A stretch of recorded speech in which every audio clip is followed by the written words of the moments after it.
In an oak-paneled drawing room off Russell Square, 30 paying guests gathered around a long dining table where the entertainment lay under linen, a wrapped Egyptian corpse said to have come from Thebes. Among the Victorian faces, a dismissed housemaid whispered that she heard it sigh before the first cut. Everyone said it was only a curiosity, a medical specimen, an exotic relic. But the reports kept coming, clocks stopping, candles collapsing in sealed libraries, and letters from guests who woke choking on dust. One strip of fabric, stained dark near the wrist, was later framed behind glass at the British Museum's Department of Egyptian Antiquities. Decades later, Hollywood would soften this story, turning greed and desecration into romantic curse. But in the museum's temperature-controlled vaults, the files remain. Labels uneven, ink blistered, reminders that the first mummy's tomb Westerners opened was often their own conscience. The earliest unwrapping displays in London began in 1823, coinciding with the surge of antiquities following Napoleon's Egyptian campaigns. Dr. Thomas Pettigrew, surgeon and fellow of the Royal Society, hosted these events in rented halls, charging admission under scientific pretense. Surviving ticket stubs in the British Library collection, MS added 45211, describe them as public demonstrations of embalming technique. Household staff who attended these events recalled guests fainting when the linen finally exposed dried eyes and darkened skin. In his private journal, Pettigrew noted one incident. The odor overcame Mrs. C. The bandage slipped, revealing a charm in her mouth, a beetle of lapis. That charm now sits uncatalogued in storage, referenced only as Artifact E17 of 3 in acquisition ledgers. The events concluded with polite applause, champagne served in adjacent rooms. None of the records indicate where the bodies were reinterred afterward. Museum archives confirm most were left dismantled in medical college basements, their bandages distributed as souvenirs. This polite institutional forgetting would later ferment into cultural anxiety, and eventually a myth of revenge. By 1835, these unwrappings had become fashionable entertainments. The Royal College of Surgeons hosted 3 in a single winter. A surviving guest list shows nobility mingling with physicians, each paying 5 guineas for what was advertised as educational diversion. The Egypt Exploration Society's correspondence files contain a letter from antiquarian James Burton, who wrote, "The displays have strayed far from scholarly purpose. I witnessed one where a lady wore pieces of the wrapping as a shawl for the remainder of the evening." Between 1840 and 1850, shipping manifests from Alexandria Harbor document the scale of this trade in the dead. Records from 1843 list curiosities, linen, mummified remains bound for Southampton under the broker name H. Salt and Cobit, ostensibly for scholarly inspection. A dock. Worker named James Mills later testified to a parliamentary committee, recorded in Blue Book PG 1845-26, that some chests leaked a sweet pitch black as oil that clung to our boots for days. Collectors competed ruthlessly for novelty. Animal mummies, infant remains, priests with gold leaf inscriptions. The Egyptian government, already under British financial pressure, issued decrees in 1847 banning export, yet customs officers were frequently bribed. The paperwork shows repeated erasures of human remains replaced with plaster figures or decorative artifacts. In letters preserved at the Hunterian Museum, physician Dr. Charles Robinson warned colleagues, "They bring back more than study. The attendants fall ill, the air thickens." One boy refused entry after hearing coughing within the crate. His report was dismissed, filed under anxieties of climate. Still, by 1849, Lloyd's of London began refusing insurance on shipments marked with unfamiliar hieroglyphs. The Times reported in February 1850 that a warehouse clerk in Bristol Harbor fell unconscious while inventorying a shipment from Cairo. When questioned, he insisted the canvas-wrapped figure had moved its fingers in the lamplight. He was dismissed for drunkenness, but 3 co-workers requested transfers that same week. The manifest listed only antiquities scholarly value and was signed by a customs officer who later resigned without explanation. The private evening gathering at Russell Square in 1852 that frames our prologue is uniquely well documented. Invitations printed by H. Foster and Sons list 27 attendees, including medical professionals, aristocrats, and one journalist who later published an anonymous account. The surviving diary of Clara Denton, companion to Lady Beauchamp, recounts, "When the blade touched the chest, gas hissed as if escaping. All watched in frozen civility. The doctor spoke of resin and preservation, while something darker than dust settled on the tablecloth." Within a month, 2 attendees were dead, one of bronchitis, one of unexplained heart failure. The Illustrated London News called it coincidence, noting that winter illness was common. But Pettigrew's own assistant resigned his position, leaving a single note retrieved from museum correspondence: "She will not be touched again." He never returned to collect his final wages. Police archives include a complaint of grave disturbance filed the following week at the Russell Square address. Responding Constable Thomas Webb recorded that furniture was cast about the room without tracks in the dust, and that the household staff refused to enter without religious blessing. The wrappings from this particular mummy, preserved as educational residue, entered the British Museum's collection in 1899 under accession number EA202543. The catalog card, photographed for this research, remains marked "Source Uncertain" in faded brown ink. Museum staff during the cataloging reportedly requested gloves, citing an unpleasant residue that caused skin irritation. The request form survives. The explanation was crossed out by a superior. By 1864, the scale of mummy importation had increased with the expansion of British shipping interests.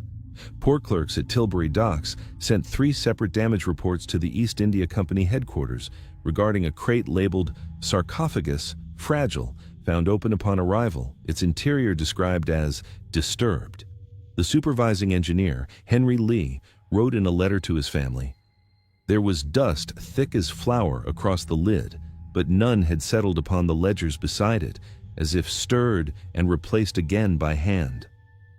2 dockhands fell sick within days of handling the shipment. The Morning Chronicle of March 14, 1864, described a wasting malady among the freightmen of unusual persistence. That same week, spiritualist societies across London began referencing what they called the Restless Ones of Thebes in their publications, adapting the events into seance material that attracted hundreds of paying participants. Museum curators and medical professionals dismissed these accounts as mid-Victorian hysteria, a fashionable fear in drawing rooms. But the original shipping correspondence survives in East India Company archives, neat cursive ink ending in blotted fingerprints that analysis suggests came from multiple hands touching the same paper. A separate incident occurred at Liverpool docks that autumn. Harbor records note that a crate marked Egyptian antiquity was found inexplicably relocated overnight from its storage position. Night watchman Patrick Doyle reported footprints in warehouse dust leading to and from the crate, though no entry was recorded. His supervisor attributed the phenomenon to rats and poor lighting. Doyle requested transfer the following day. The crate was delivered to the home of industrialist William Hesketh, who died 3 months later of respiratory failure. In 1871, the British Museum's Egyptology Wing Maintenance Journal records the dismissal of Eliza Trent, a housekeeper accused of vandalizing a display case. Her statement, preserved in personnel files, claimed she had locked the lady in the glass after hearing weeping like from behind water while polishing brass fixtures after closing hours. The logbook confirms the case was indeed found sealed with an unauthorized padlock. Trent was dismissed for superstition and interference with exhibits. Weeks later, the same case developed a crack in its glass panel.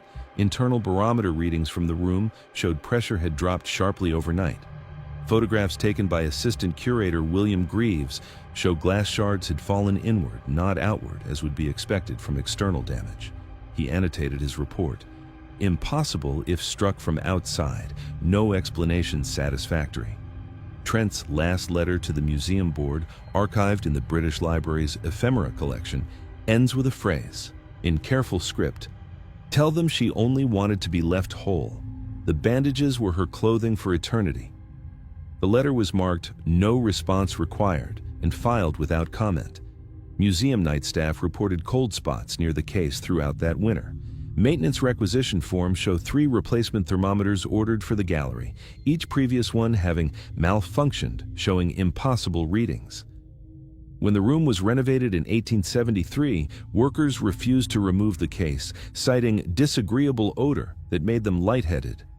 It was simply built around, remaining in the same position until 1891. By the late 1870s, scholars like Amelia B. Edwards campaigned to halt the mummy trade on ethical grounds. Her essay, A Million Mummies, published in Harper's Magazine in 1877, condemned railway engineers in Egypt for burning mummy wrappings as locomotive fuel, a practice verified in company records. She wrote, "These are not specimens, but persons, each prepared for an afterlife now interrupted by our curiosity." At a Royal Institution lecture in 1879, the transcripts record an interruption when a heckler shouted, "Then why do the halls stink of Cairo's ghosts?" Laughter noted in the minutes, but quickly struck out by a later hand. The speaker, Egyptologist Samuel Birch, called for scientific respect rather than sensational attribution.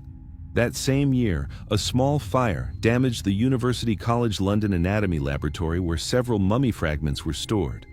Insurance notes remark that only a mummified arm, reference specimen M19, survived the blaze unmarked by flame despite adjacent materials being reduced to ash. The pattern of burnt shadow on the wall, measured at exactly human width, remained visible for decades beneath new plaster.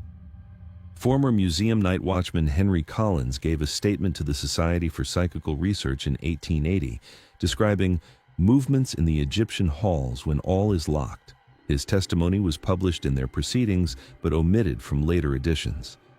Collins died in 1881 of what medical records list as nervous exhaustion. His widow received 3 months' compensation from the museum trustees, though no liability was acknowledged. The catalogue for the Paris Exposition Universelle of 1889 lists a British-lent mummy identified as the Priestess of Amun, 26th dynasty, among the antiquities displayed. Records from the exposition reveal that female cleaning staff refused night duty in all des Antiquités, citing whispering sounds emanating from the crate after dark.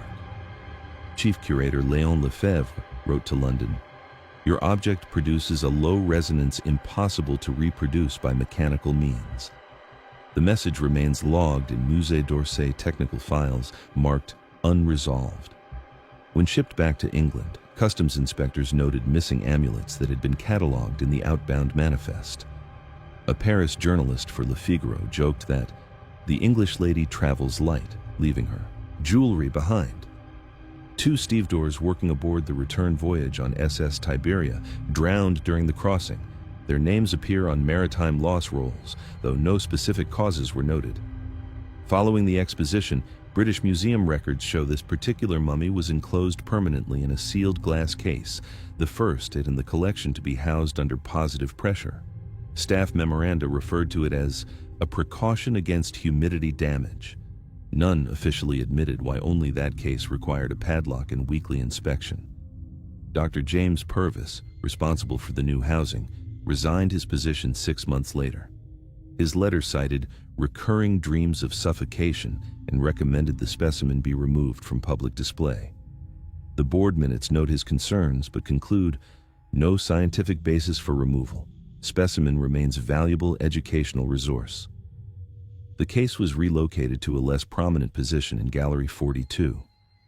In 1899, photography was becoming standard for museum documentation, and early X-ray technology was just beginning to reveal secrets beneath wrappings without destruction.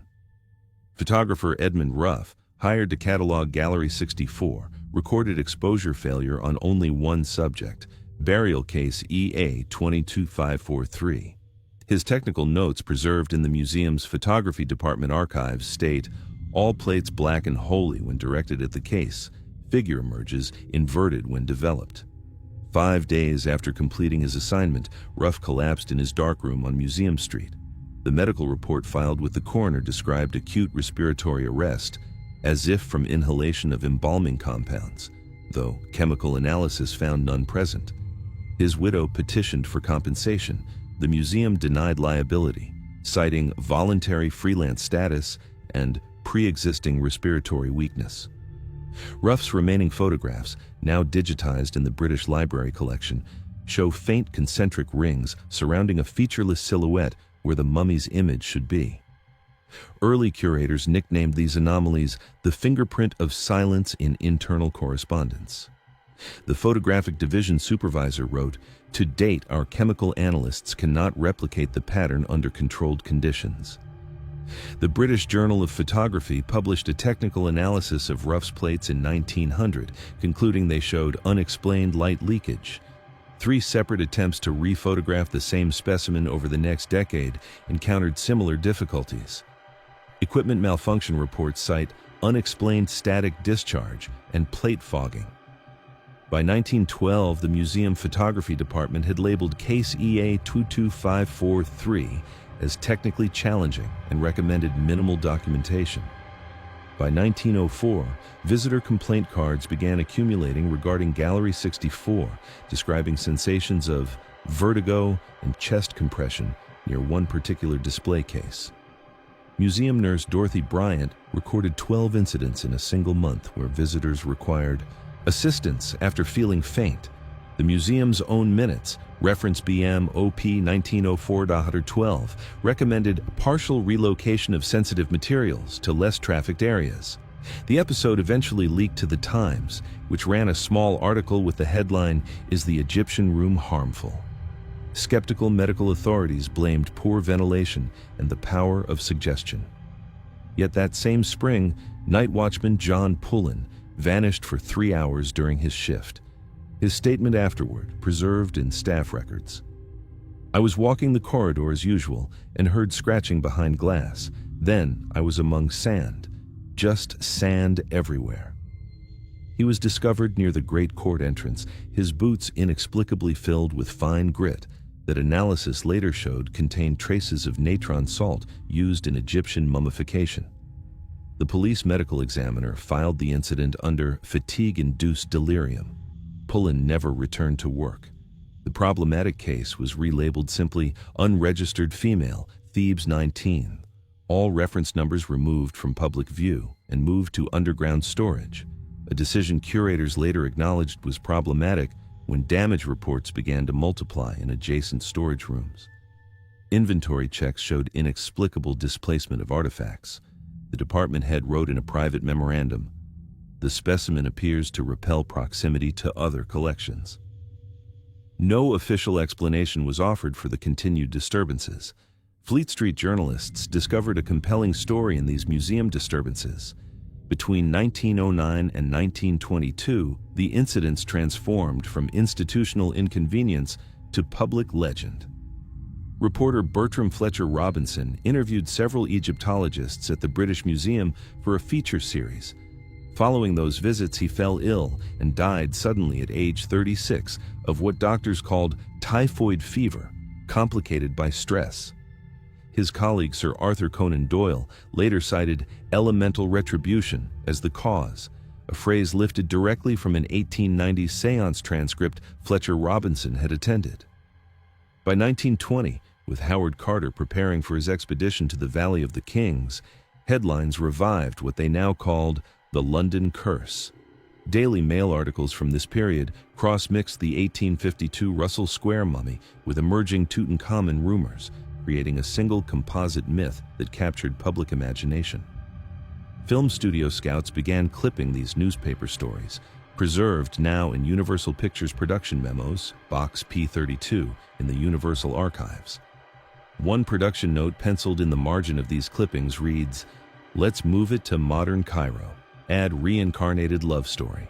The crime of scientific curiosity would soon be repackaged as supernatural romance for cinema audiences. The British Museum issued a formal statement in 1921 denying any curse or unusual occurrences related to their Egyptian collections.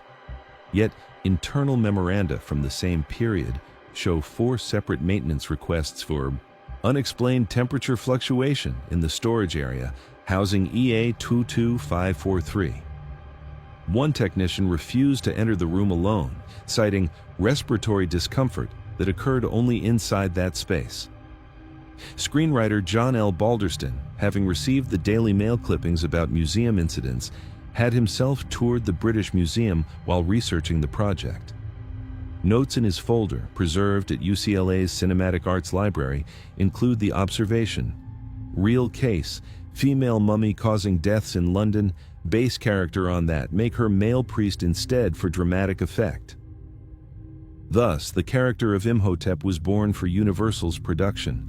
Names changed, historical context reimagined, ethical questions about desecration erased in favor of forbidden romance. The original violations of a woman's burial transformed into a tale of eternal love.